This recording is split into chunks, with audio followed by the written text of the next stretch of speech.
রক্তক্ষরণজনিত জন্মগত জটিল রোগ হিমোফিলিয়া। এই রোগে রক্ত জমাট বাঁধতে সমস্যা হয়।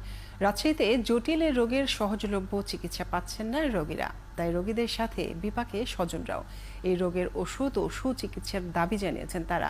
চিকিৎসকরাও বলছেন রোগীদের সুচিকিৎসা নিশ্চিত করতে সরকারি বরাদ্দ বাড়ানো প্রয়োজন। মেহেদী হাসানের তোলা ছবিতে রাশিদুল হক রুশোর প্রতিবেদন।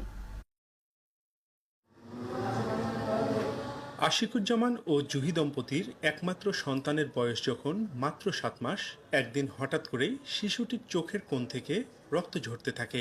চিকিৎসকের কাছে গিয়ে তারা জানতে পারেন শিশুটি জটিল হিমোফিলিয়া রোগে আক্রান্ত।